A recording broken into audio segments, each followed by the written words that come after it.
ہر قسم کے روحانی جسمانی مسائل اور وظائف کے لیے پیر اقبال قریشی چینل کو سبسکرائب کریں۔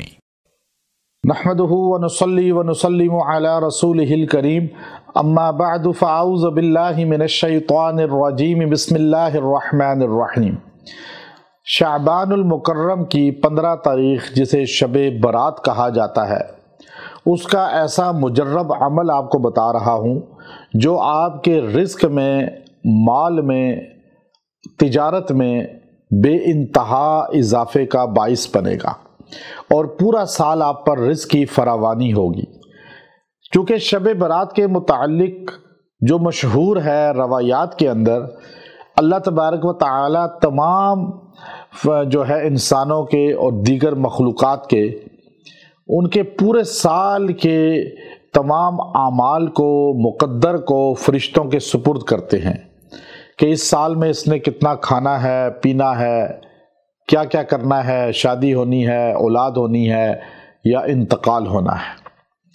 شب برات میں یہ چیزیں جو ہے لکھی جاتی ہیں، اور بعض روایات میں آتا ہے لیلۃ القدر کی رات یہ فرشتے کے سپرد کی جاتی ہیں۔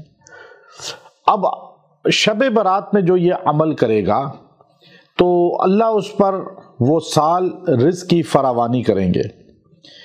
اب ایک چیز ذہن میں رکھ لیں کہ آپ صلی اللہ علیہ وسلم جو ہے شب برات کا روزہ بھی رکھتے تھے اور رات کو قیام بھی کرتے تھے، اور آپ علیہ السلام فرماتے تھے میرا دل یہ چاہتا ہے کہ جب میرا اعمال فرشتوں کے سپرد ہوں تو میں روزے کی حالت میں ہوں یا اللہ کی بندگی عبادت کی حالت میں ہوں۔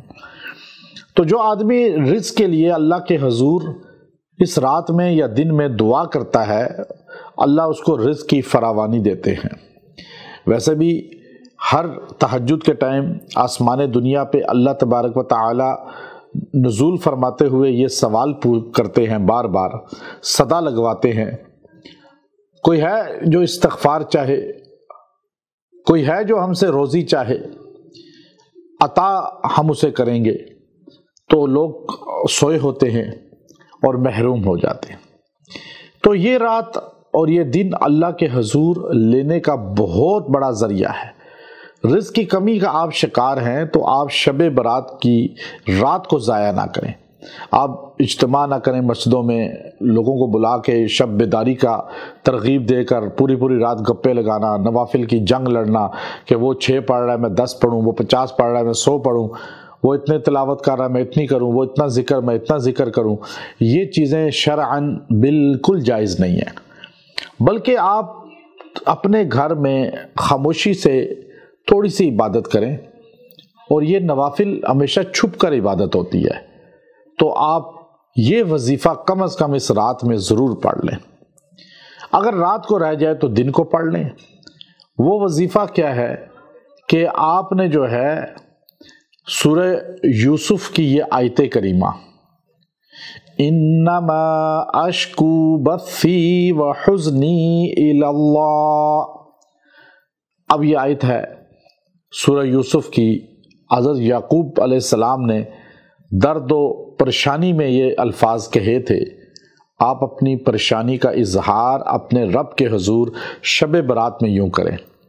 وہاں یعقوب علیہ السلام نے اپنے بیٹے کی جدائی پر یہ الفاظ کہے تھے، میں اپنی شکایت بس اب اللہ کے حضور کرتا ہوں، میں اپنے غم کو اللہ کے سامنے پیش کرتا ہوں۔ اللہ نے اس کا صلہ دیا، بیٹے سے ملاقات بھی کرا دی، غم اور پریشانی کو، حزن کو دور بھی کر دیا۔ تو آپ نے شب برات میں اس کو پڑھنا ہے 300 مرتبہ۔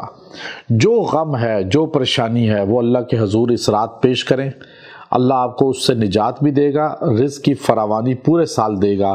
وآخر دعوانا ان الحمد للہ رب العالمین۔